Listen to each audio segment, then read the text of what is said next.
किसका, जय गुरुदेव नाम किसका, प्रभु का पावन नाम, प्रभु का पावन नाम। जय गुरुदेव। गुरुदेव तुम्हारे चरणों में शतकोटि प्रणाम हमारा है।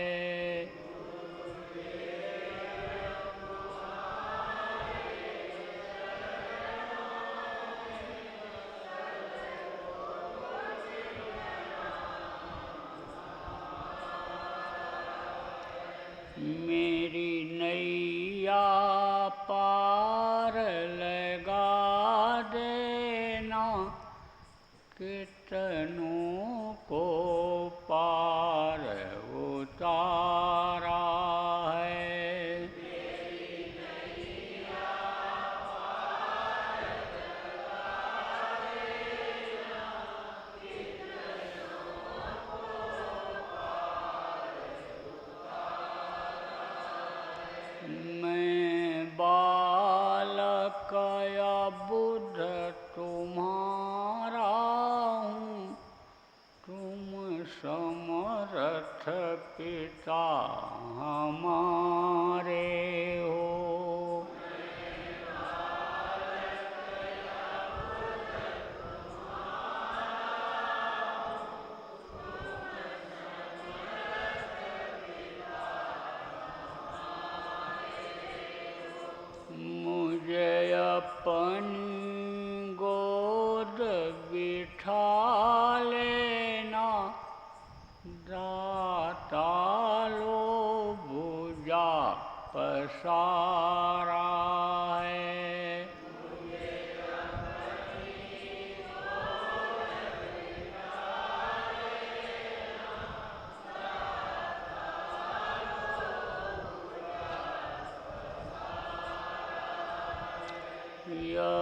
यद्यपि संसारी ज्वालाएं हम पर प्रहार कर जाती हैं, यद्यपि संसारी ज्वालाएं हम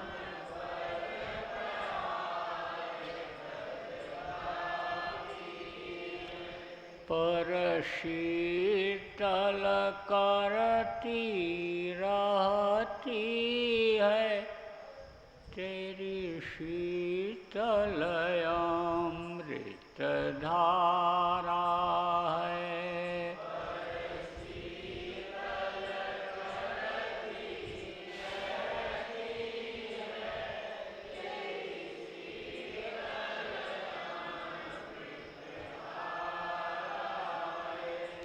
जब आंधी हमें हिला देती, ठंडी जब हमें कपा देती, जब आंधी हमें हिला देती, ठंडी जब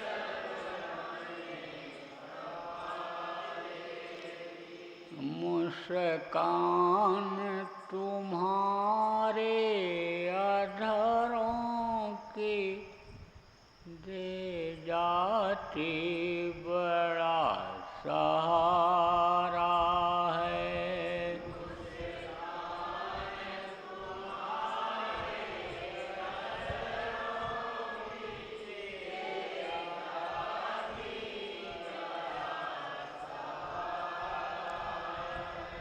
कुछ भुजा उठा कर कहते हो, कुछ मंत्र सा पढ़ते हो, कुछ भुजा उठा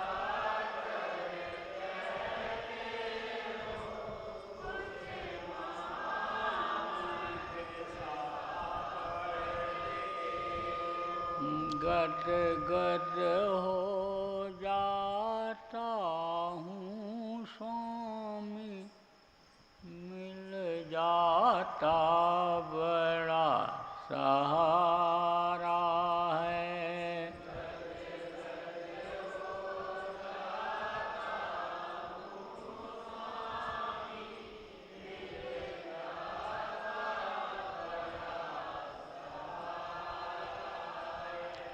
ईश मूर्ति माधुरी के झांके, यदि सदा मिला करती स्वामी।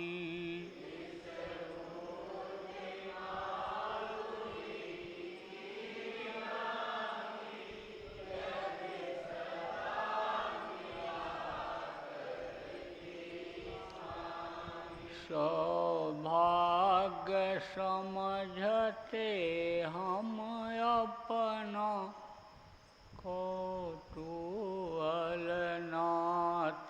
तुम्हारा है।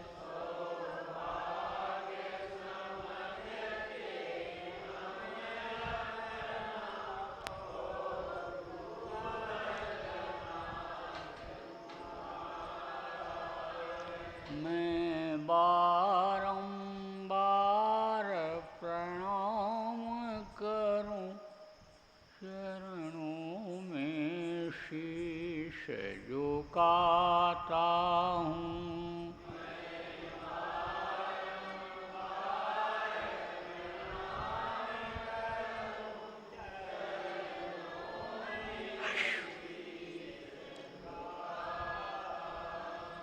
अब पार अवश्य हो जाऊंगा, गुरु ने पतवार संभाला है।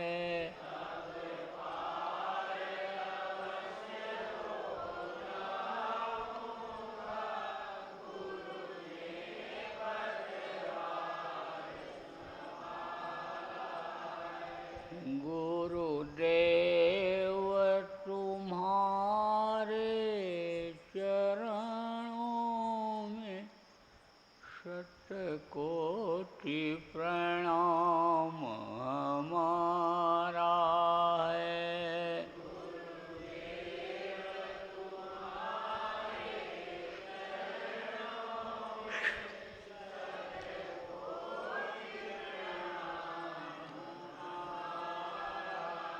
मेरी नैया पार लगा देना, कितनों को पार उतारा है।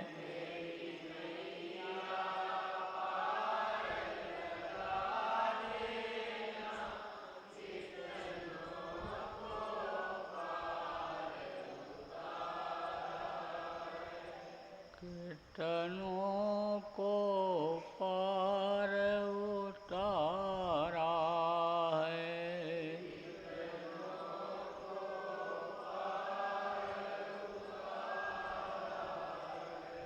जय गुरुदेव,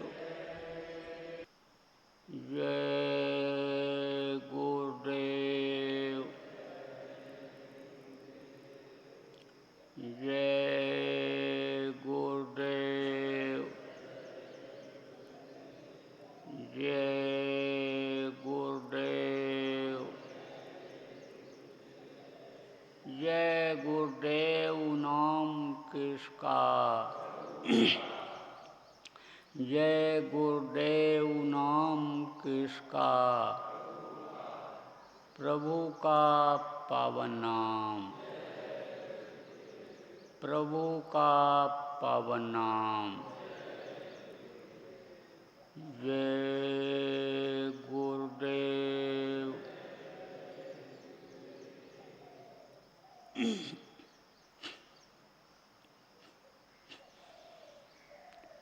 सर्वसमर्थ सर्वत्र स्मरणीय परम पूज्य गुरु जी महाराज उपस्थित सभी सत्संगी साधक प्रेमी बच्चों एवं बच्चियों, आज 3 अगस्त 2020 प्रातःकाल की बेला उज्जैन आश्रम श्रावण पूर्णिमा रक्षाबंधन का दिन,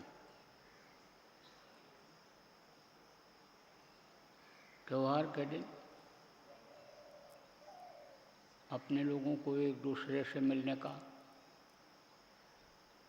मौका जो मिला, सुमिरन ध्यान भजन करने का मौका मिला,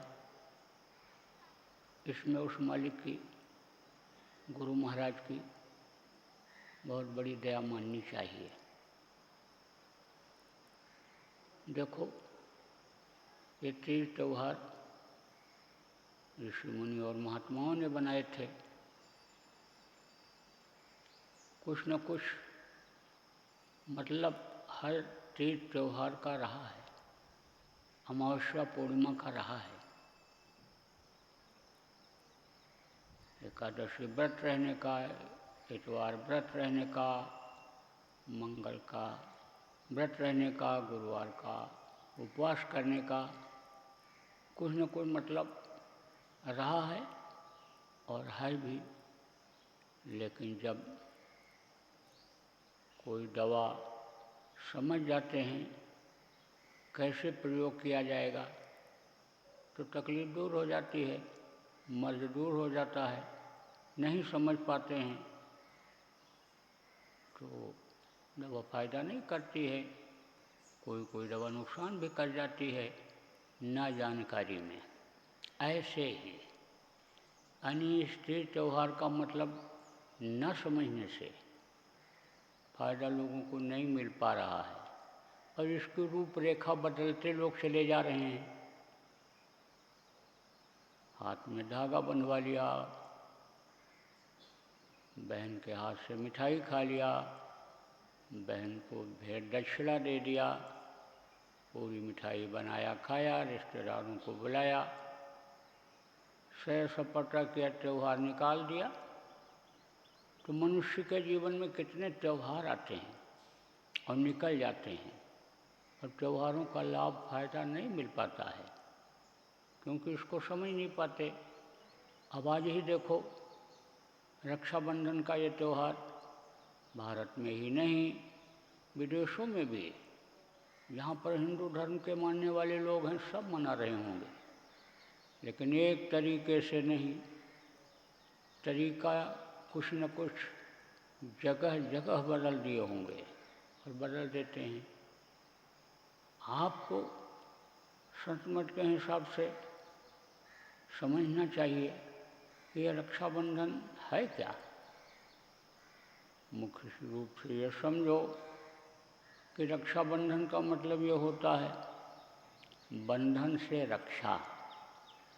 अब कौन सा बंधन? अनजान आदमी से कहो, जो संत मत का सत्संग नहीं सुना है तो कहेगा कौन सा बंधन। देखो, प्रमुख रूप से 2 बंधन है, एक भौतिक बंधन है और दूसरा आध्यात्मिक बंधन है। एक बंधन को तो आप इन बाहरी आँखों से देख सकते हो,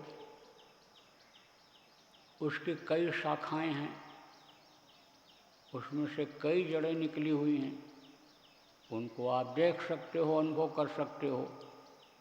लेकिन अंतर के बंधन को आप इन बाहरी आँखों से नहीं देख सकते हो, उसको 2 ही लोग देखते हैं, साधक और संत।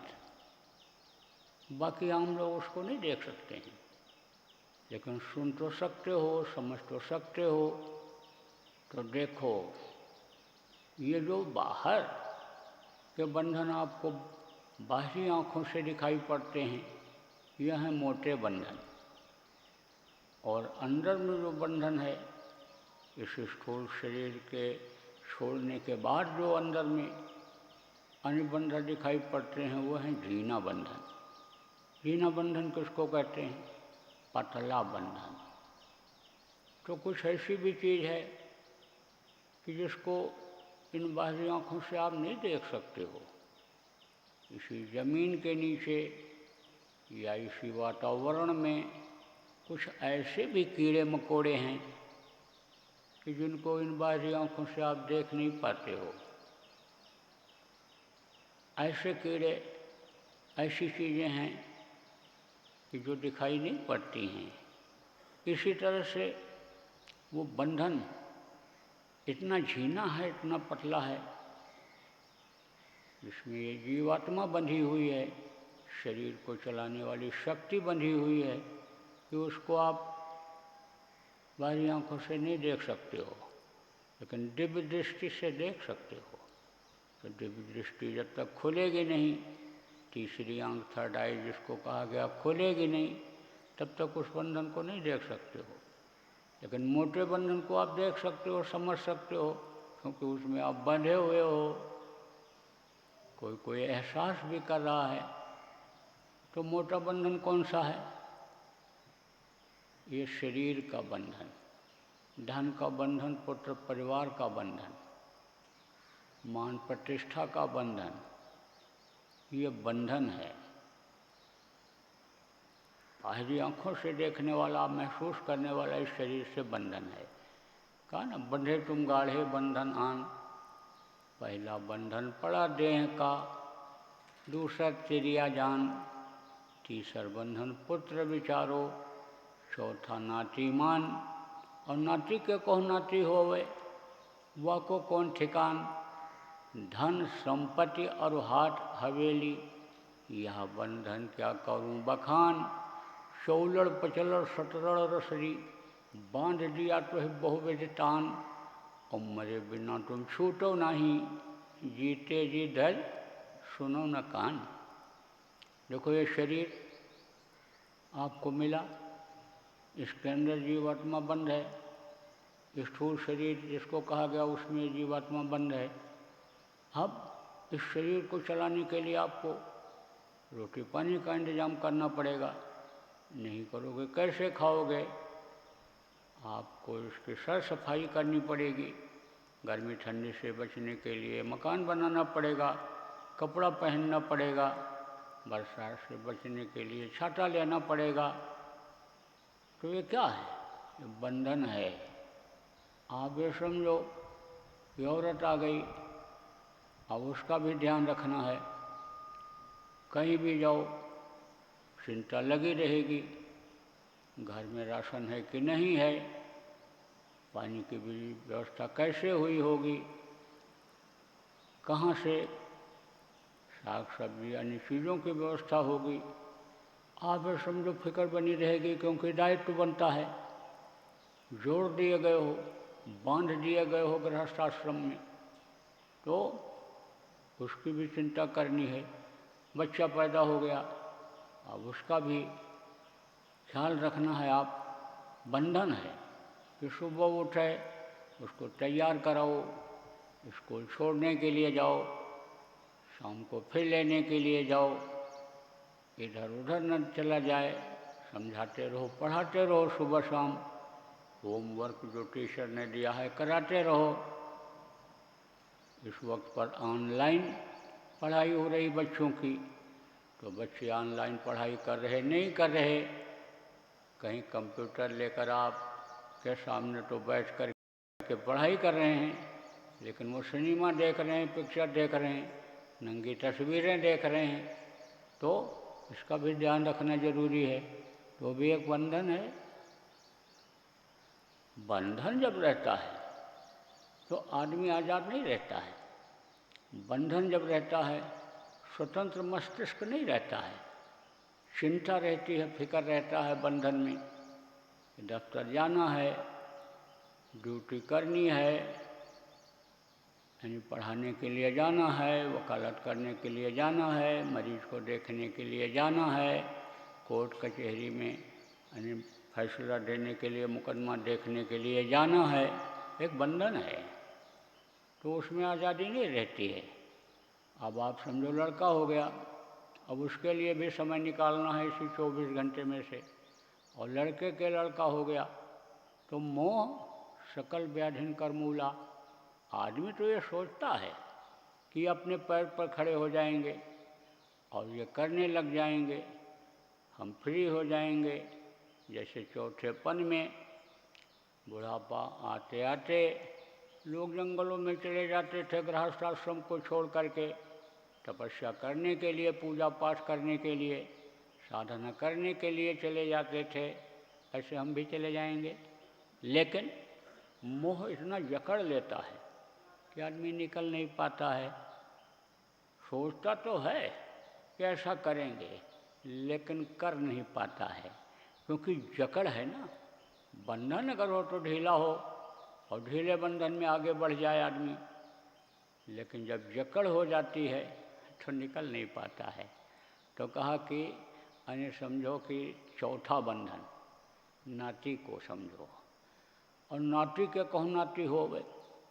कुछ लोगों की उम्र ज़्यादा होती है, योग साधना करते रहते हैं, अपने सांसों की पूंजी को बचा के रखते हैं, नियम संयम से रहते हैं, तो उनकी उम्र ज़्यादा हो जाती है, तो उनके नाती के भी लड़के हो जाते हैं, वो भी उसके पोता भी हो जाते हैं। कई पनाती छनाती जिसको कहते हैं सब आँखों से देख रहे हैं कि नाती के भी नाती हो गए। अब मोह बढ़ता जाएगा, खून का रिश्ता है तो वो रिश्ता उसी तरफ ले जाएगा। इसीलिए कहते हैं कि बुढ़ापे में मन ज़्यादा जवान हो जाता है। मन को काम, क्रोध, लोभ, मोह, अहंकार अन्य ज़्यादा सताता है, तो मन कामी, मन क्रोधी, मन लोभी, मन लालची बुढ़ापे में ज़्यादा होता है।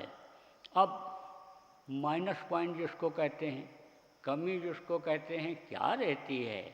शरीर काम का नहीं रहता है, शरीर कमज़ोर हो जाता है। नहीं तो सबसे ज़्यादा अपराध आदमी बुढ़ापे में करे। हमारे गुरु महाराज के पास एक आदमी रहता था, तो सनकी टाइप का था। सनकी किसको कहते हैं? सनकी कहते हैं कि जैसे कोई चीज़ सुन लिए और उसको अंदर में यानी बसा लेते हैं और उसी पर अड़े रहते हैं, फिर उसमें कुछ सुनते नहीं हैं। गुरु महाराज ने कहा एक दिन सत्संग में कि गुरु की सेवा करो, और गुरु की सेवा करने से ही यानी समझो कि काम बनेगा तुम्हारा। गुरु जब दया करेंगे तो तुम्हारी दिव्य दृष्टि खुलेगी, आप समझो तभी तुम पार हो पाओगे। अब इस बात को तो उसने बसा लिया, लेकिन अब उसको सेवा का मतलब यही समझ में आया कि इनका पैर धो, इनका पैर पकड़ो और इनके नज़दीक की सेवा करो, उसके समझ में यही आया। अब बार बार वो इस काम के लिए दौड़े और सेवादार रोकने की कोशिश करें तो उसके समझ में ना आवे। आप जो पुराने लोग हो देखे होगे, गुरु महाराज का सत्संग चलता रहता था और उसी में उठ पड़ता था वो, और उठ करके मंच की तरफ चल पड़ता था। कोई अगर उसको कुछ कहे भी, ढकेले भी, डांटे फटकारे भी, तो भी कुछ नहीं, बोलता ही नहीं था। बस उसकी एक यही थी लगन कि हम वहाँ तक पहुँच जाएं और उनकी सेवा करने लग जाएं, और वो हमसे सेवा से खुश हो जाएं। जैसा सत्संग में बोले हैं कि सेवा से जब खुश हो जाते हैं तो गुरु मदद करते हैं हर चीज़ में। तो एक दिन बैठा हुआ था मेरे पास, तो हमने कहा कि भाई तुम ऐसा क्यों करते हो? डिस्टर्ब होता है, बाधा पड़ती है गुरु महाराज के सत्संग में, तुम उठ पड़ते हो, चल पड़ते हो, और सेवादारों को भी तुमको ज़बरदस्ती हटाना पड़ता है, तो तुम ऐसा क्यों करते हो? तब उसने बताया, कहा कि गुरु महाराज ने कहा गुरु से प्रेम करो, गुरु से सेवा करो, तो मैं सेवा के लिए, प्रेम के लिए इधर आता हूँ। अरे हमने कहा वचन का पालन करो, यही है सेवा। और अब देखो तुमको कोई मार दे, पीट दे, और तुम बुढ़े आदमी, तुम्हारा हाथ पैर टूट जाए तो फिर कैसे क्या होगा तुम्हारा। समझाया, उसको बैठाया। फिर वहीं पर एक दो आदमी और बैठे थे। तो फिर ऐसे हंसी हंसी में हमने कहा देखो ये बदल गए, पहले बहुत बदमाश थे, मारपीट बहुत करते थे, और देखो ये बदल गए। और अब बदल गए, इन्होंने गुरु महाराज के कहने पर बोरा टाट भी पहन लिया। अब देखो मेरी बात पर ये बदल जाएं, मैं इनको समझा रहा हूँ। तब वो बोला कि अब भी हमको लठ दे दो तो हम दो चार को मार के गिरा देंगे, हम किसी को समझते नहीं थे, हमको अब भी लठ दे दो, लठ हमारे हाथ में आ जाए। अब आप ये समझो लठ चलाने लायक नहीं है, लठ ले करके चलता है टेक करके, लेकिन इसी तरह का जज्बात उसके मन में है कि कोई कुछ कहता तो लठ से मार के गिरा दो। ऐसे ही मन यह आदमी को धोखा दे देता है, ये मन ये शरीर से करवा देता है। तो बुढ़ापे में काम क्रोध लोभ मोह अहंकार का जोर ज़्यादा होता है, लोभ लालच ज़्यादा सताता है, तो आदमी फिर भूल जाता है किस लिए यह मनुष्य शरीर मिला, किस काम में हम इसको लगा रहे हैं, आत्मा क्या है, परमात्मा क्या है, धर्म क्या है, कर्म क्या है, सब भूल जाता है। बस बच्चे स्कूल गए कि नहीं गए, रोटी खाया कि नहीं खाया, कोई बच्चा रोया तो बुढ़ा सबसे पहले कहता है बहू से, अरे क्यों रो रहा है, क्या हो गया। पूरे परिवार को चिंता नहीं, जिसका बेटा उसको चिंता फिक्र नहीं है, और बुढ़े को फिक्र है, चिंता है सबकी। कोई कुछ कहता भाई हम घर के मालिक हैं, हम रात भर जगते हैं नहीं, यह सब सो जाते हैं, चोरी हो जाए, माल उठ जाए। तो अब आप ये समझो ये सब क्या है, ये सब है बंधन। टका धन संपत्ति और हाट हवेली, यानी जो भी धन संपत्ति है, ये हाट हवेली मकान है, ये सब क्या है, ये सब बंधन है। जिसके ज़्यादा हो जाता है, नींद नहीं आती है, सफाई कराना है, किराए पर देना है, मरम्मत कराना है, ज़्यादा दुकानें हो जाएं, खाली पड़ी हैं, किसको दे दें किसको न दें। आप ये समझो ये धन दौलत संभालना ये सब एक बंधन है। शोलड़ पचलड़ सटड़ रसरी, बांध दिया तो बहुवे तान, काम क्रोध लोभ मोह अहंकार, रजोगुण तमोगुण सतोगुण, ये सब क्या हैं, ये हैं रस्सी, इसी में जकड़ दिए गए हो, इसलिए शरीर आपका जकड़ा हुआ है, बंधन में पड़े हुए हो सब लोग। तो ये क्या है, यह है मोटा बंधन। और झीना बंधन क्या है, जीवात्मा चार शरीर के अंदर में बंद है। जब यह सतलोक से उतारी गई तो धीरे धीरे धीरे अन्य स्थान जो ऊपर के हैं आपको नामदान में बताया गया, जो नए लोग हो आज बता दिया जाएगा। 3 बजे से जो सत्संग होगा, नामदान होगा, उसमें बता दिया जाएगा। इनका स्थान है। और ऐसे रुकते रुकते रुकते यहाँ इधर मृत्युलोक में आई। अब जब ये त्रिकुटी पर पहुँची तो वहीं पर इसको कपड़ा पहना दिया गया, यानी उसको बांध दिया गया। किस में बांधा गया कि जैसे शरीर को बांध देते हो, कैसे बांध देते हो, बनियान पहन लेते हो तो कहते हो कि शरीर इससे बंध जाता है। आप बनियान पहन लो, सीना फुलाओगे तो टाइट हो जाएगा, कहोगे ये बंधन है, बंधन में शरीर हो गया। फ्री रहो। कुश्ती लड़ने वाले देखो कपड़ा नहीं पहनते हैं कि जैसे एकदम शरीर फ्री रहे, तो पतला कपड़ा पहनाया, झीना कपड़ा जिसको कहा गया। आप समझो यानी 5 तत्वों के शरीर का वो भी बना हुआ है। जल पृथ्वी अग्नि वायु आकाश से तो ये शरीर बना है, स्थूल शरीर बना है। और कारण शरीर का कपड़ा वो रूप रस स्पर्श गंध और शब्द से बना हुआ है। और उसके बाद में फिर जब और नीचे ये उतरी तो एक बंधन में और बांधी गई है। आप ये समझो कि सूक्ष्म बंधन, आप ये समझो कि उसमें बांध दिया गया। 9 तत्वों का है वो। तो आप समझो मन चित्त बुद्धि और अहंकार, और समझो कि ये 5 ये तो 5-4-9 और 17 व्रतों का यानी लिंग शरीर का कपड़ा पहनाया गया, वो और मोटा है। कारण पतला था, सूक्ष्म मोटा, और उसके बाद वो और मोटा कपड़ा पहनाया गया। जैसे बनियान पहन लो, फिर शर्ट पहन लो, फिर स्वेटर पहन लो, और फिर ये समझो कि स्थूल कपड़ा, ये कोट पहना दिया इसको, तो और ढक गई ये जीवात्मा। तो अब आप ये समझो कि ये शरीर में बंद है। तो जब तक इससे मुक्ति नहीं होगी तब तक आप पार नहीं हो सकते हो, तब तक बंधन आपका बंधा रहेगा। कैसा बंधन? इसी मृत्युलोक में आने का बंधन, ये बराबर रहेगा। किसी के यहाँ जन्म लोगे तो वहाँ समझो भी वहाँ भी बंधन में रहोगे, माँ के बंधन में, पिता के बंधन में, और फिर बहन के बंधन में, फिर मास्टर के बंधन में स्कूल में, और फिर यानी समझो शादी ब्याह हो जाएगा तो औरत के बंधन में, पुत्र के बंधन में, आप ये समझो धन प्रतिष्ठा जो बताए, सारे बंधन में जकड़े रहोगे, निकल नहीं पाओगे। तो कहा ना कि निकसन की कोई राह न पाई, यानी जल्दी जल्दी रास्ता नहीं मिलता है। क्यों? क्योंकि कोई बताने वाला नहीं मिलता है। आप ये समझो बताने वाले मिल जाएं तो अभी निकल जाता है आदमी।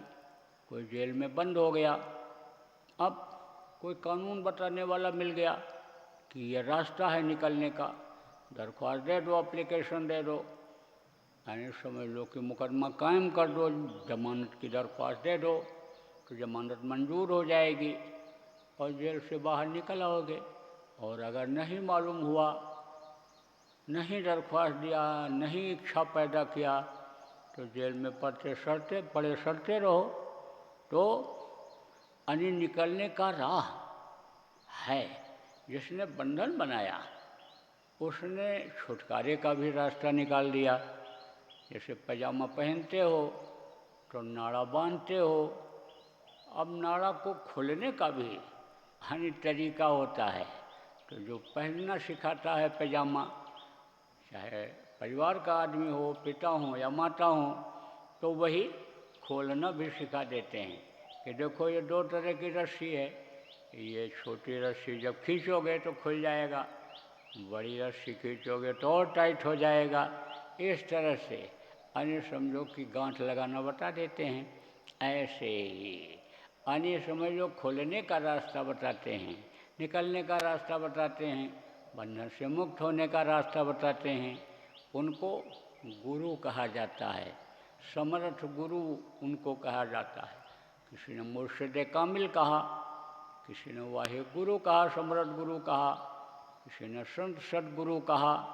तो वो रास्ता बताते हैं, उनको जानकारी होती है इस बंधन को भी तोड़ने का, ढीला करने का और अंदर के बंधन को काटने का उनको तरीका मालूम होता है।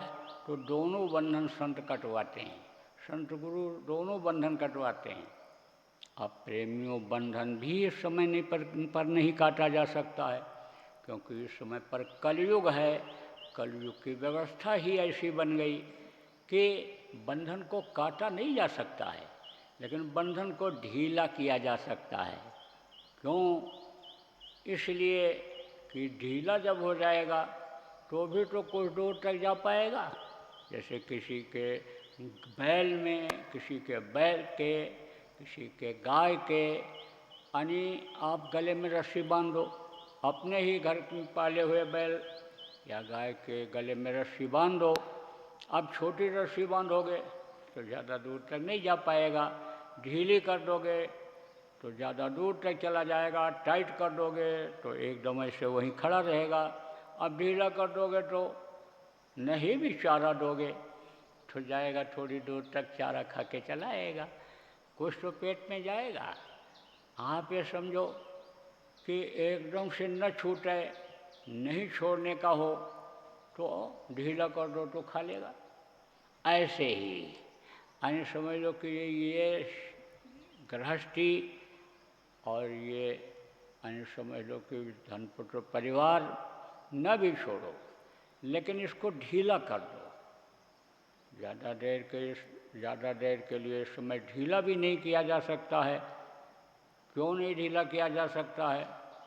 क्योंकि पहले एक कमाता था, 10 खाते थे, नीयत लोगों की दुरुस्त रहती थी, मेहनत और ईमानदारी की ही कमाई करते थे। लेकिन अब व्यवस्था इतनी बिगड़ गई, समय परिस्थितियाँ इतनी मनुष्य की प्रतिकूल हो गईं, उल्टी हो गईं कि आदमी ऐसा नहीं कर सकता है। तो आप ये समझो कि एक आदमी मेहनत करता था, गृहस्थी पूरी चलती थी।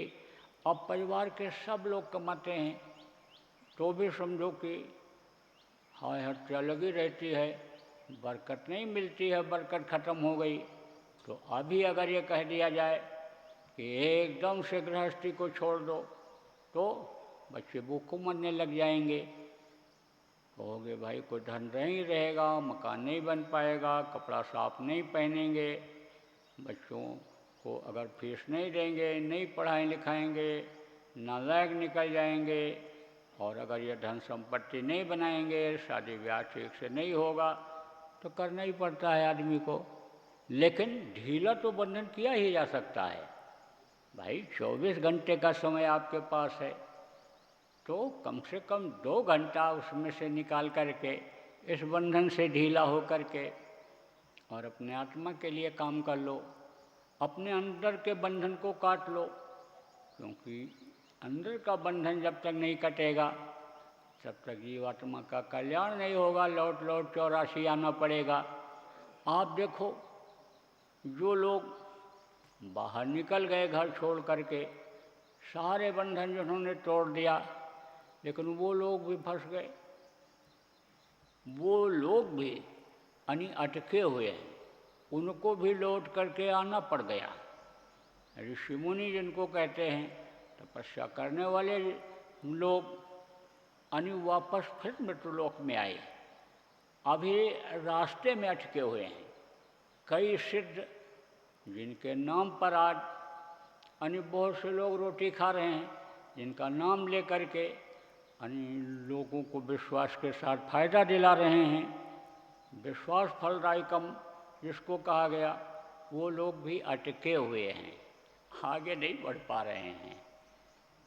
लेकिन जिनको सद्गुरु मिल गए और थोड़ा भी समय निकालने के लिए कहा और उसमें मन को रोक करके करने के लिए युक्ति बता दिया, सुरत शब्द योग की साधना बता दिया, उनके अंदर के भी सारे बंधन कट गए। गुरु महाराज जैसे संत मिल गए, गुरु महाराज जैसे सद्गुरु मिले जिनको, और जिन्होंने बात को मान लिया और जो बैठने लग गए, अभ्यास करने लग गए, नियम से जो करने लग गए, बहुत से लोग निकल गए। समय पूरा हुआ तो अपने धाम पहुंच गए। कुछ लोग अब भी चढ़ाई कर रहे हैं, कोई पहली में है, कोई दूसरी में है, कोई तीसरी चौथी पाँचवीं में है, 10वीं में है। ये हम नहीं कह सकते हैं कि सब के सब पढ़ ले गए, पारंगत हो गए, लेकिन आगे बढ़ रहे हैं। तो प्रेमियों, बंधन अंदर के कटेंगे नाम के प्रताप पर। कहा मोटे बंधन जगत के गुरु भक्ति से काट, और जीने बंधन नाम के, जीने बंधन चित्त के कटे नाम प्रताप। ये मन और चित्त समझ लो कि ये एक बंधन है। इच्छा क्या है? इच्छा एक समझ लो कि एक ये बंधन है। मन जब तक इच्छा पैदा करता रहेगा और जब तक इच्छा रहेगी, किसी भी चीज़ की इच्छा रहेगी, तब तक मन स्वतंत्र नहीं होगा। अब इच्छा ही जब खत्म होगा, इच्छा गई, चिंता गई, मनमा बेपरवाह, तब यह मनमा बेपरवाह हो जाता है। फिर इच्छा ही खत्म हो गई तो कितना भी मन कहे कि शरीर से चलो मीठा खाओ और शरीर को उठाओ, तुम भजन न करो, तो समझो शरीर, इच्छा खत्म हो जाने पर शरीर नहीं उठेगा, कितना भी मन कहेगा, तब मन फ्री हो जाता है। और मन जब फ्री हो जाता है तब यह सूरज के साथ आगे बढ़ जाता है। तब ये कहाँ जाता है? ये अपने घर, अपने धाम पहुँच जाता है। इसका धाम कहाँ है? इसका घर कहाँ है? वहीं त्रिकुटी जहाँ से ये साथ में लगा जीवात्मा के, जब से साथ में मन लगा तब से ये ऊपर अपने स्थान पर गया ही नहीं, लगा रहता है ये। आप ये समझो नीचे के त्रिकुटी से नीचे के लोकों में रहेंगे तो वहाँ भी ये लगा रहेगा। ये जरूर है कि इस स्थूल शरीर में स्थूल मन रहता है, ये मोटा रहता है, और लिंग शरीर में पतला रहता है, सूक्ष्म शरीर में और पतला हो जाता है, और कारण शरीर में तो समझ लो कि इतना कमज़ोर हो जाता है कि वहाँ इसका कोई जोर नहीं चलता है उस शरीर के ऊपर। और जैसे वो शरीर छूटता है तैसे मन ये अपने स्थान पर पहुँच जाता है, यानी उसमें समा जाता है, अपने भंडार में समा जाता है, और जीवात्मा फिर निकल जाती है, शब्द को पकड़ लेती है और फिर ये निकल जाती है, आने जाने लग जाती है। तो प्रेमियों देखो, यानी मौका है ये बंधन से मुक्त होने का। और आपको बहुत से लोगों को आने समझ लो कि नामदान मिल गया, और जिनको नहीं मिला आप नामदान के इच्छुक हो, 3 बजे सत्संग होगा, नामदान ले लेना। भजन ध्यान सुमिरन जो बताया जाएगा उसको विधिवत समझ करके प्रेमियों से और आप करना।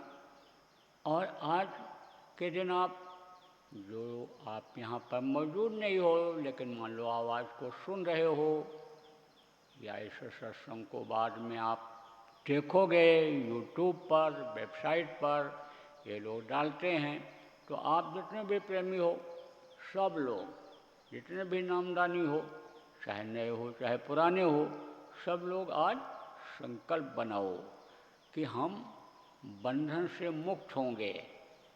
बाहर के बंधन को ढीला करके और अंदर के बंधन को हम काटेंगे। अंदर के बंधन अगर कट गए बाहर का बंधन ढीला करके, तो ये सारे बंधन कट जाएंगे। और नहीं, ऐसे आप नहीं काट सकते हो इसको, क्योंकि इतने कमज़ोर हो गए हो आप। आपका मन इतना यानी समझो कि यानी मोटा हो गया है कि आप इन बंधनों को नहीं काट सकते हो, चित्त के बंधन से नहीं काट सकते हो, चिंतन करके नहीं काट सकते हो आप, लेकिन ढीला करके कर सकते हो इस समय पर। तो अगर ढीला करके समय निकाल कर, थोड़ी ही देर समय निकाल कर मन को इधर से घुमा करके उधर लगाओगे तो खिंचाव उधर हो जाएगा, तो अंदर के बंधन कट जाएंगे। देखो कहा गया एक घड़ी आधी में पुण्यात, आधा मिनट ही बहुत होता है। बुल्ला साहब एक संत थे, बुल्ला फकीर थे, तो बुल्ला शाह रोपाई कर रहे थे। कहाँ? खेत में। एक आदमी ने पूछा, कहा कि आप कहते हो परमात्मा मिलता है, बहुत कम समय में ही खुदा का दीदार हो जाता है, कितना देर लगता है? तो एक पौधा उखाड़ा और दूसरी तरफ लगा दिया, कहा इतनी देर में। तब बोले इसके लिए क्या करना पड़ेगा? तब उन्होंने कहा तड़प पैदा करना पड़ेगा, उससे मिलने की इच्छा जतानी पड़ेगी। इधर दुनिया की चीज़ों से थोड़ी देर के लिए इच्छा ख़त्म करनी पड़ेगी, दुनिया को थोड़ी देर के लिए भूलना पड़ेगा, यहाँ तक कि शरीर को भी भूलना पड़ेगा कि हमारा शरीर है और ये बैठा हुआ है यहाँ पर। शरीर का भी अगर याद रहेगा तो मन शरीर की तरफ ही ले आएगा, गर्मी ठंडी का एहसास करा देगा और कहेगा उठ जाओ अब, क्योंकि ये काल और माया का एजेंट वकील और उनका अंश है, तो ये करने नहीं देना चाहता है। तो शरीर को भी भूल जाओ और बस केवल एक को याद करो और तड़प के साथ उसको पुकारो। क्या कहा कबीर साहब ने, यहाँ से कंठ न पाया और जिन पाया तिन रोए, और हंसे खेले जो प्यू मिले तो कौन दुआगिन होए। यानी हंसे खेले अगर वो परमात्मा मिल जाए तो कीमत क्या बढ़ेगी, लेकिन जिसने रोया उसका इतिहास बना, और जिसने 2 आंसू बहाया आप फिर समझ लो कि उसके लिए वो दौड़ करके आया। आप ये देखो कि अंदर से आंसू निकला तो अन्य समझ लो कि मदद हुई। एक तो चिल्लाना होता है और दूसरे अंदर के भाव जब आंसू निकालते हैं, तो उन्होंने आंसू निकाला और आवाज़ भी निकाल दिया, द्वारिकाधीश कृष्ण बचाओ। किसने? द्रौपदी ने। जब चीर का हरण हो रहा था, दुशासन नंगी कर रहा था और उसने हाथ से साड़ी पकड़ा, पैर से दबाया, कोहनी से दबाया, दांत से दबाया कि किसी तरह से लाज बच जाए। लेकिन जब सारे अंग थक गए, दांत भी थक गया, तब कृष्ण का सहारा लिया और कहा द्वारिकाधीश कृष्ण बचाओ। तो फौरन आ गए और जैसे पहुँचे तो अपनी शक्ति के द्वारा साड़ी को बढ़ा दिया और वो खींचते खींचते थक गया, बेहवल हो गया। चाहते तो मार देते, लेकिन मारे नहीं। खून बहाना बचाते हैं, ज़्यादा से ज़्यादा बचाते हैं महापुरुष खून बहाना। खून नहीं निकालना चाहते हैं, मरने नहीं देना चाहते हैं। वो तो जब लोग नहीं मानते हैं, कोई और विकल्प नहीं रहता, कोई रास्ता नहीं रहता है, तब वो संहार का काम करते हैं। और नहीं तो हमेशा बचाने की ही कोशिश करते हैं, समझाने की ही कोशिश करते हैं। देखो कितना समझाया कौरवों को कि पांडु का भी हक होता है, दे दो इनको कुछ ज़मीन। लेकिन उन्होंने कहा सुई के नख के बराबर ज़मीन नहीं देंगे। तब महाभारत करवाया। आप देखो, इनको भगवान राम कहा जाता है। आप ये समझो, उन्होंने भी रावण को समझाया, भेजा, विभीषण के द्वारा समझवाया, मंदोदरी के द्वारा समझवाया, बंदर के द्वारा, हनुमान के द्वारा समझाया गया। वो सबक सिखाने के लिए गया, लेकिन कुछ उसके समझ में नहीं आया। तो कहते विनाश काले विपरीत बुद्धि, बुद्धि ही उसकी विपरीत हो गई। तब उनको समझो कि उसका नाश कराना पड़ा। आप समझो कि बाली का संहार उन्होंने खुद किया, क्योंकि किसी के अंदर ऐसी शक्ति नहीं थी कि उसको कोई मारता। क्यों? क्योंकि उसने वरदान ले रखा था कि मुझसे जो लड़ाई करेगा उसका आधा बल मेरे अंदर आ जाएगा। तो वो तो बलवान था ही, और जो लड़ाई लड़ता आधा बल जब उसके अंदर आ जाता तो दौड़ा उससे हो जाता, तो कैसे जीत पाता? पेड़ की ओर से उनको तेज चलाना पड़ा। तो जब देख लेते नहीं मानते हैं, तब संहार कराते हैं, बाकी रक्षा ही करते हैं। तो कृष्ण ने क्या किया? कृष्ण ने अपनी ताकत से साड़ी ही बढ़ा दिया। अब दुशासन थक गया, बेहोश हो गया खींचते खींचते। तब द्रौपदी ने चैन की सांस ली, लेकिन देखा कृष्ण के पैर से खून बह रहा है। कहा रे प्रभु, खून बह रहा है। पलट करके देखा तो तलवे में कांटे चुभे हुए थे, जिनसे खून निकल रहा था। वो बोली आपने जूता नहीं पहना, आप नंगे पैर चल पड़े मेरी आवाज़ पर। तब उन्होंने कहा द्रौपदी, तेरी आवाज़ को सुन करके मैं रुक पाता? इतनी करुणा थी, इतनी तड़प थी, ऐसा आवाज़ तुमने लगाया कि मुझको जूता पहनने का भी मौका नहीं था, तुरंत पहुंचना था। फिर उसको शंका हो गई। शंका हो जाए तो समाधान जरूर करना चाहिए, नहीं तो शंका नाश कर देता है। कहीं भी शंका हो जाए, घर में शंका हो जाए। देखो पत्नी की हत्या कर देता है पति, पति की हत्या कर देता है, लड़के को मार देते हैं लोग। किसमें? बहुत से लोग शंका में मार देते हैं। शंका का समाधान करना चाहिए। शंका हो गई द्रौपदी को कि लोग कहते हैं कि अंतर्यामी हैं, जहाँ याद करो वहीं दिख जाते हैं, वहीं मिल जाते हैं, वहीं मदद कर देते हैं, तो यहीं क्यों नहीं प्रकट हो गए? उतनी दूर द्वारिका से चलकर क्यों आए? तो उसने शंका का समाधान किया। कहा आप प्रभु यहीं क्यों नहीं प्रकट हुए, द्वारिका से चलकर क्यों आए? तब उन्होंने कहा तूने ही तो कहा द्वारिकाधीश कृष्ण बचाओ। तेरे भाव मेरे प्रति द्वारिकाधीश के रहे, एक राजा के रहे, और राजा के नाते तुमने मुझको बुलाया कि ये बचा सकते हैं, लड़ाई लड़ के इसको मार सकते हैं, हटा सकते हैं, इसके अंदर ताकत नहीं है। तेरे भाव अन्य समझो कि अन्य गोपिकाओं की तरह से होते।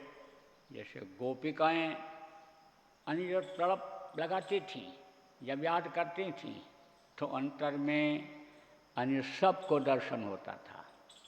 अन्य समझो कि कहा 16,000 रानियाँ दासी वो नहीं थी, 16,000 गोपिकाएं वो उनकी प्रिय थी, उनकी शिष्या थी, उनके फॉलोअर जिसको कहते हैं वो थी। और उनको उन्होंने सूरत योग की साधना बता रखा था, यही जो दिव्य दृष्टि खुलने का रास्ता बता रखा था, उसके जरिए वो देखती थी। तो उनको पति परमेश्वर और सब वही दिखाई पड़ते थे। क्यों? क्योंकि अन्य समझो उनकी जो रूह थी, जो जीवात्मा थी, कृष्ण की जो जीवात्मा थी वो भारी थी। अन्य समझो पुरुष ताकतवर होता है और स्त्री कमज़ोर होती है, तो वो अपने को कमज़ोर मानती थी आत्माएं उसकी, और इनको ताकतवर मानती थी इनकी आत्मा को। तो आप ये समझो कि कोई ताकतवर होता है और किसी को मिलता है, मदद करता है, तो उसको बहुत से लोग पिताजी, बहुत से लोग पूज, बहुत से लोग तरह तरह से मानने लगते हैं, कहने लग जाते हैं, अपनी अपनी भाषा में कहने लग जाते हैं। लेकिन अब अर्थ का अनर्थ करने वाले ये सब कहने लग गए। शंकर जी ने कभी भी, आप ये समझो कि गांजा भांग का इस्तेमाल तो किया ही नहीं। लेकिन अब आजकल के मठ के मठाधीश, आश्रम के महंत और आप ये समझो बड़ी बड़ी संस्थाएं चलाने वाले यानी शंकर जी के भक्त, मंदिर के पुजारी यानी बम बम बम बोल करके और फिर गांजा की शरम खींचते हैं, फिर भांग का गोला खाते हैं, कहते हैं वो भी नशा करते थे। नशा तो उनको रहता था, लेकिन इन चीज़ों का, जड़ी बूटियों का नशा वो नहीं करते थे। उनको नशा वो था जो अलग से हैं मस्ती में डूबे, होश कब है उन्हें ज़िंदगी का। वो अपने पिता की याद में रहते थे जो देव रूप में थे, जिनके वो यानी बेटा हैं, जिनको ईश्वर कहा गया, निरंजन भगवान कहा गया, उनके याद में हमेशा वो मस्त रहते हैं। अब भी मस्त रहते हैं, पहले भी मस्त रहा करते थे। तो ऐसे ही समझो कि कृष्ण ने कहा कि तेरे वो भाव नहीं जगे, तूने तो मुझको ये समझा। तो कहते हैं भाव से ही भक्ति बढ़ती है। भाव ऐसा जब बना लेता है प्रेमी, तब समझ लो कि काम बन जाता है, उसका लोक भी बनता है और आप ये समझो कि परलोक भी बनता है। तो आज के दिन आपको ये संकल्प बनाने की ज़रूरत है कि हम बंधन से अब मुक्त होंगे। गृहस्थ आश्रम में ही रहते हुए, बाल बच्चों को देखते हुए, खेती दुकान दफ्तर का जो काम करते हो वो करते हुए, और अपने छीने बंधन को काटेंगे। बाहर के बंधन ये धीरे धीरे कटेंगे, इनको पहले ढीला करो और फिर अंदर के जब कटने लग जाएंगे, जब निकलने लग जाओगे, ऊपर जाने लग जाओगे, तो अपने आप अनिडर से उदासीनता हो जाएगी और शरीर में ताकत आ जाएगी, बोली बानी में ताकत आ जाएगी, दिल दिमाग में ताकत आ जाएगी, युक्ति आपको मालूम हो जाएगी। कम करोगे ज़्यादा मिलेगा, इस वक्त पर ज़्यादा मेहनत करते हो, कम उसका लाभ मिल पाता है, मजदूरी कम मिल पाती है। और अकल बुद्धि जब लगा दोगे, अकल तेज हो जाएगी, बुद्धि तेज हो जाएगी, थोड़ी मेहनत में ही आपको ज़्यादा समय मिलने लग जाएगा। ये बंधन धीरे धीरे धीरे हो जाएंगे आपके आशीर्वाद से, आपके दुआ से।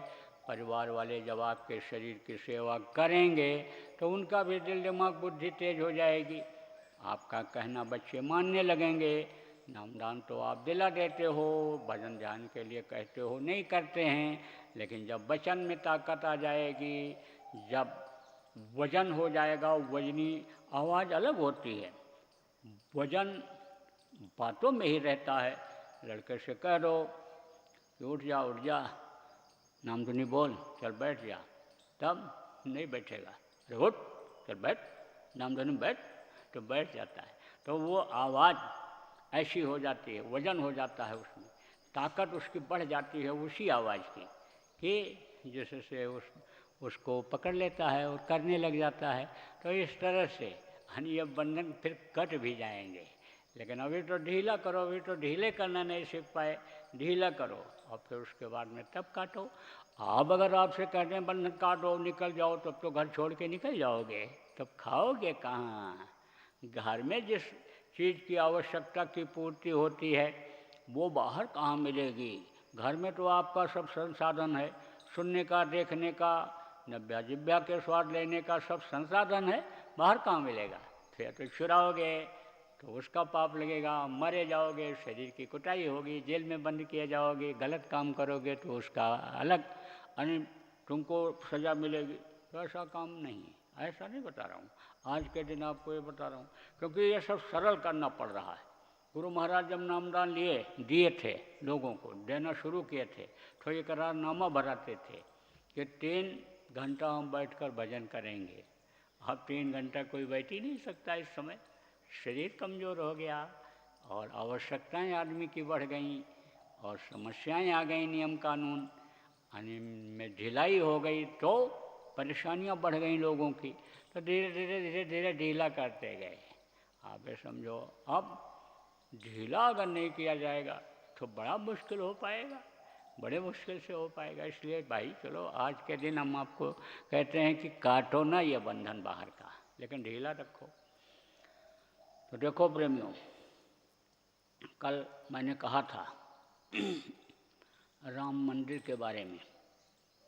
राम मंदिर बन रहा है और राम मंदिर के बारे में मैं पहले भी बोला और कल आपको विस्तार में बताया था कि कैसे कैसे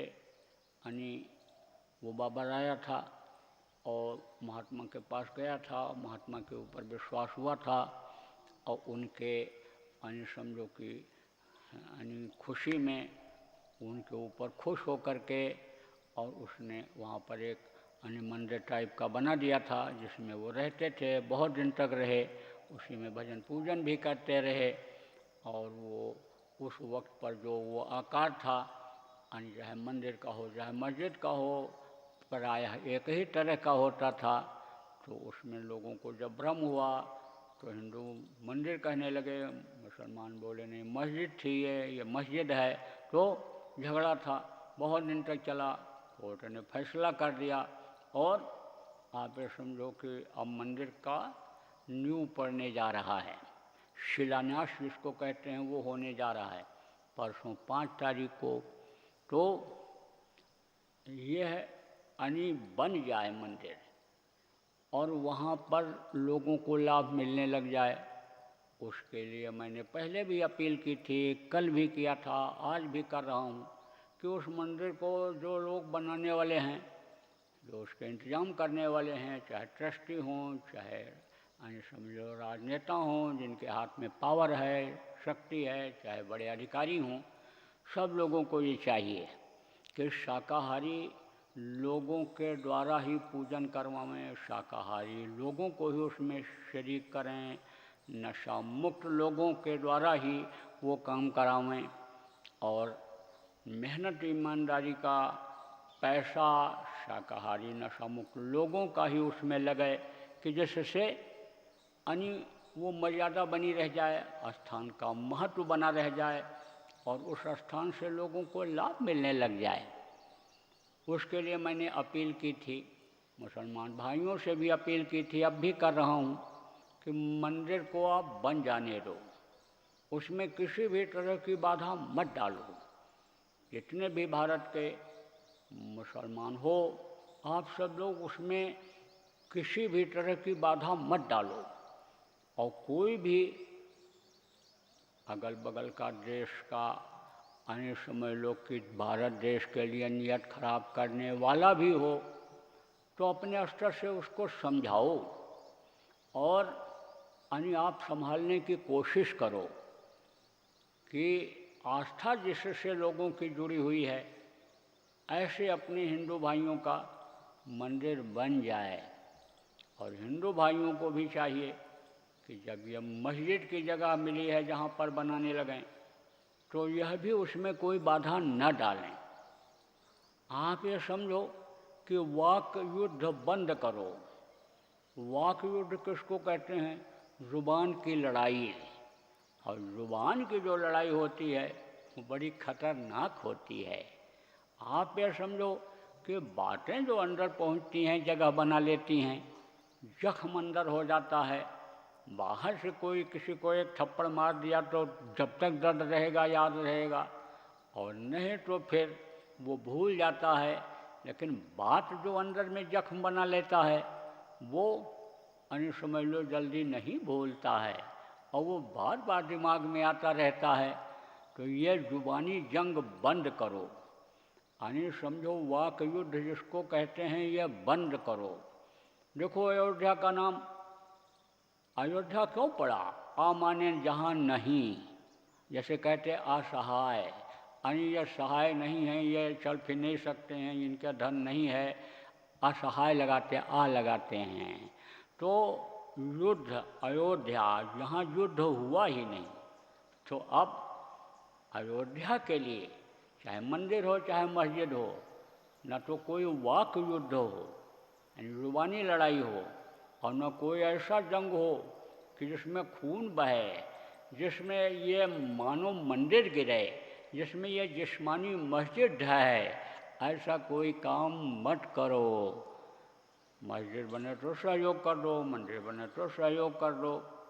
और आज आप ये समझो कि 3 अगस्त 2020 को हम प्रेमियों से ये अपील करते हैं, संगत के प्रेमियों से अपील करते हैं कि ये अगर आपको परमिशन दे दें तो वहाँ पर मंदिर बनाने में जो सेवा करने वाले लोग हैं उनके लिए आप भंडारा चला दो। 2 साल 4 साल राम मंदिर बनने में जो भी समय लगे, उसमें जो भी कारीगर,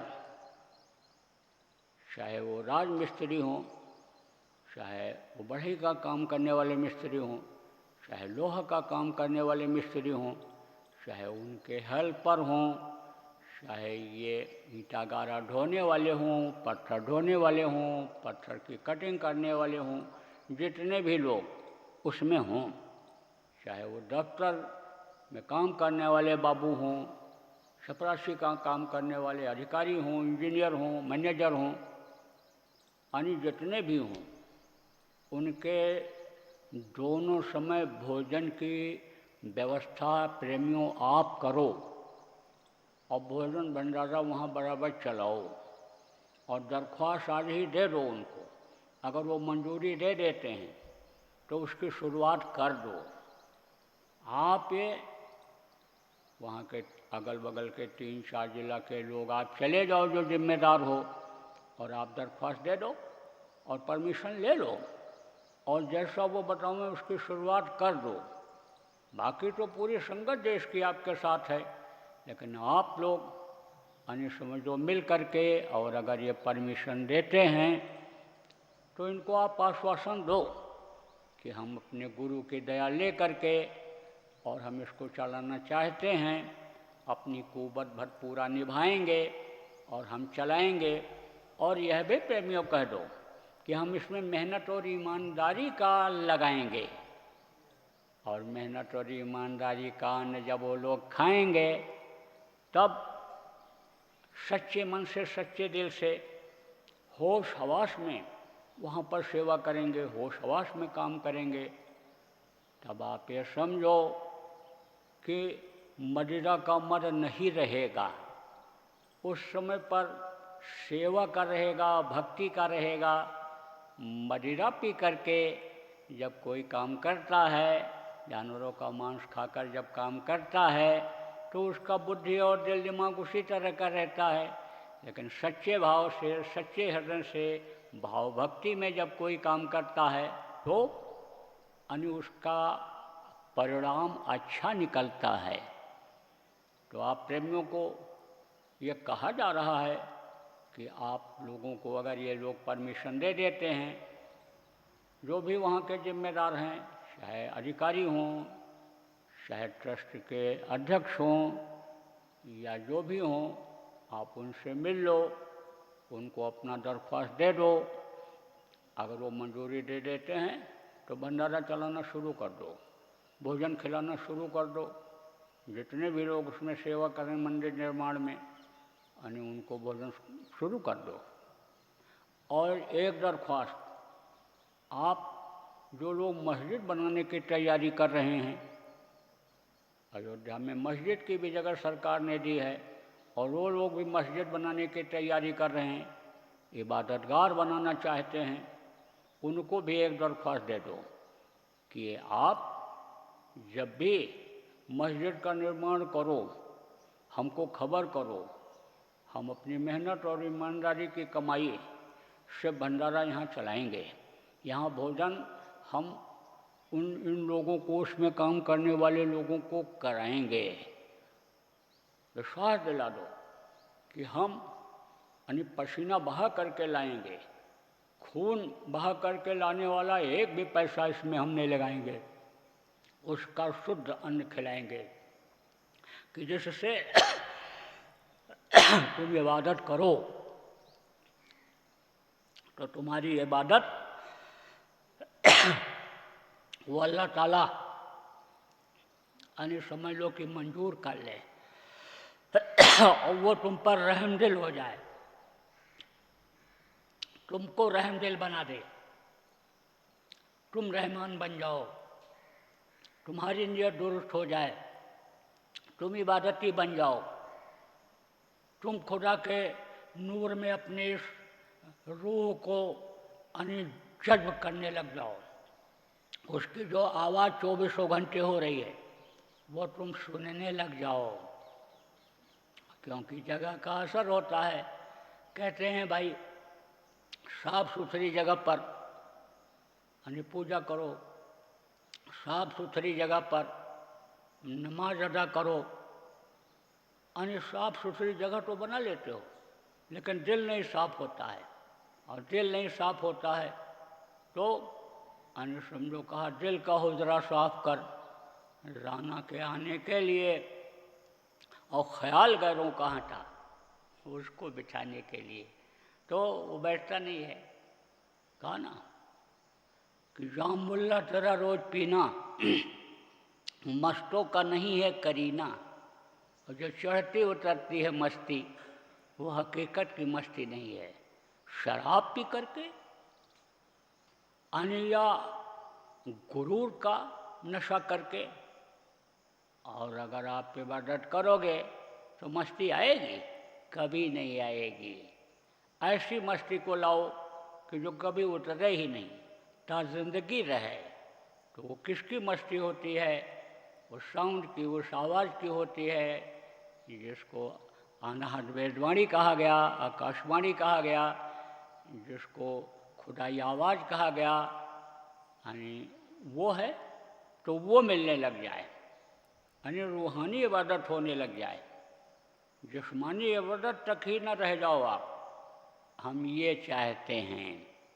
तो अगर आपने अपने अच्छे विचार से यानी शुद्ध सात्विक विचार से, अच्छी भावनाओं से मंदिर बना लिया, मस्जिद बना लिया, गुरुद्वारा बना लिया, तो जो लाइन आप पकड़े हुए हो, जिन पर आपको यकीन है, विश्वास है, उसी में से यह लाइन भी निकल जाएगी, यह भी रास्ता खुल जाएगा, यह रूहानी रास्ता खुल जाएगा, यह आध्यात्मिक रास्ता खुल जाएगा।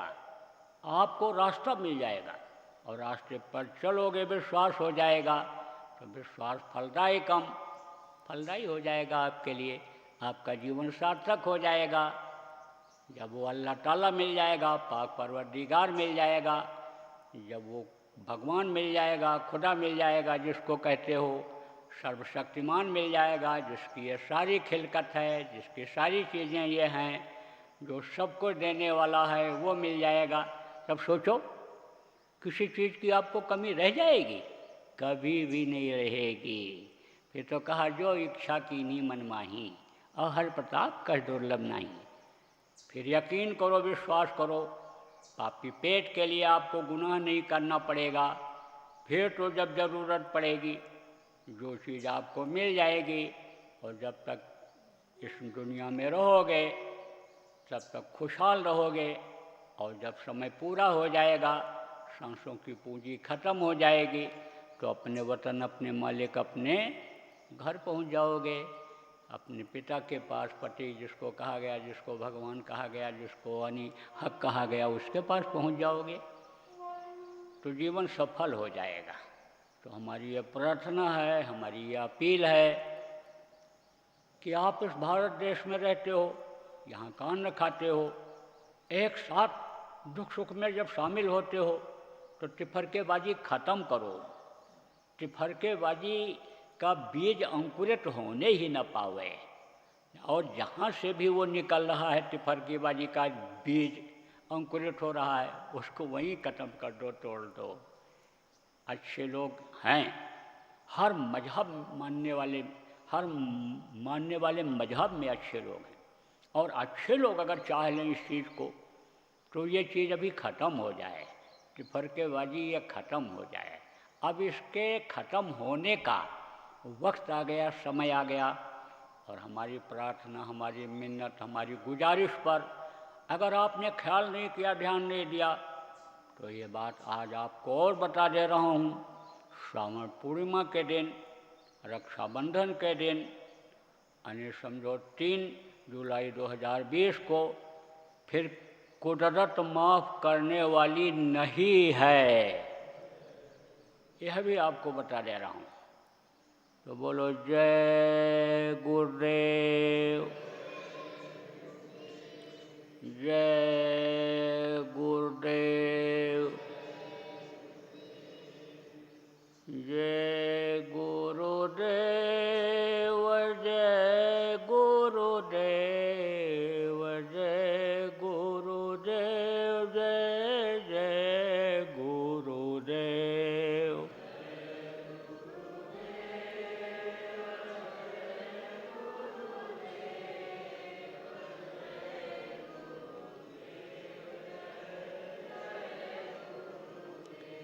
जय गुरुदेव, जय गुरुदेव, जय गुरुदेव, जय जय गुरुदेव।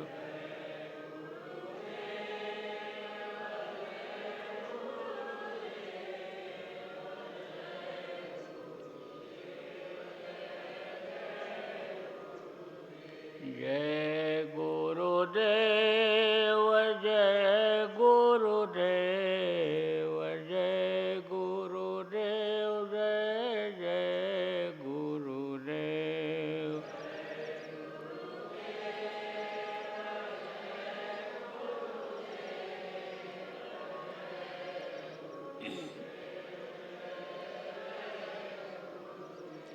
जय गुरुदेव।